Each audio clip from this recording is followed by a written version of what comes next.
ಈ ಕರಿಬೇವು 3 ಬೆರಳಿಗೆ ಬರೋಷ್ಟು ಜೀರಿಗೆ ಬೆಳಿಗ್ಗೆ ಹಲ್ಲು ಉಜ್ಜಿದ ತಕ್ಷಣ ಇದನ್ನ ತಿನ್ನೋದಕ್ಕೆ ನಾವು ರೂಢಿ ಮಾಡ್ಕೊಂಡ್ರೆ ನಮ್ಮ ಆಯುಷ್ಯ ಪೂರ್ತಿ ಕೂದಲು ಉದುರಬಾರ್ದು ಅಂತ ನಿಮ್ಮ ತೀರ್ಮಾನ ಇದ್ರೆ ಕೂದಲು ಉದುರಂಗಿಲ್ಲ ಇದಕ್ಕೆ. ಓಕೆ.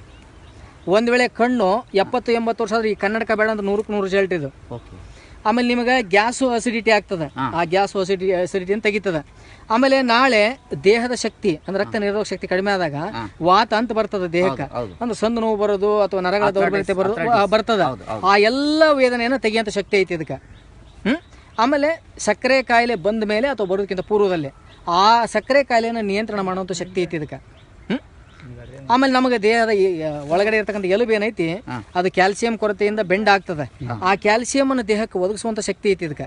ಪ್ರತಿನಿತ್ಯ ಬೆಳಗ್ಗೆ ಎದ್ಕೊಳ್ಳಿನ 10ರಿಂದ 15 ಹಸಿ ಕರಿಬೇನೆಲೆ 3 ಬೆರಳಿಗೆ ಬರೋಷ್ಟು ಜೀರಿಗೆ ಯಾರು ತಿಂತಾರೋ ಅವರ ಜೀವನ ಪಾವನವಾಗ್ತದೆ. ಅಷ್ಟು ಶಕ್ತಿ ಕರಿಬೇವದ. ಕರಿಬೇವು ಯಾವ್ದು ಈಗ ನಿಮ್ಮ ಮನೆಯಲ್ಲಿ ಇರ್ತಕ್ಕಂಥ ಕರಿಬೇವಿನದ ಒಂದು 10ರಿಂದ 15 ಎಲೆ ಹಸಿ ಕರಿಬೇನೆಲೆ 3 ಬೆರಳಿಗೆ ಬರೋಷ್ಟು ಜೀರಿಗೆ ಖಾಲಿ ಹೊಟ್ಟೆ ತಗೋಬೇಕ್ರಿ ಬೆಳಗ್ಗೆ ಎದ್ಕೊಳ್ಳಿನ. ಆಮೇಲೆ ನಿಮ್ಮ ಕಣ್ಣೀಗ ಒಂದು ಯಾವುದೋ ಒಂದು ಈಗ ಪತ್ರಿಕೆಯಲ್ಲಿ ಹಿಂಗೆ ನೋಡಿದ ಕೂಡಲೇ ಸಣ್ಣ ಅಕ್ಷರ ಕಾಣ್ತಾ ಇಲ್ಲ ನಿಮ್ಗೆ. ಎಲ್ಲಿ ನಿಂತಿರೋ ಇವತ್ತು ಕಾಣಲಿಲ್ಲದಂಥ ಸಮಯ 2 ತಿಂಗಳು ನಿಂತಿಂದ ಅಲ್ಲೇ ನೀವು ಮತ್ತೆ ನೋಡಿದಾಗ ಆ ಅಕ್ಷರ ಕಾಣ್ಲಿಕ್ಕೆ ಶುರು ಆಕವು. ಅಷ್ಟು ಕಣ್ಣನ್ನು ಕ್ಲೀನ್ ಮಾಡೋಂಥ ಶಕ್ತಿ ಐತಿ ಇದಕ್ಕೆ. ದಯವಿಟ್ಟು ನಿಮ್ಮ ಸ್ನೇಹಿತ ಬಳಗಕ್ಕೆ ಎಲ್ಲರಿಗೆ ಹೇಳ್ರಿ, ತಾವು ಉಪಯೋಗ ಮಾಡ್ರಿ ಇದನ್ನು.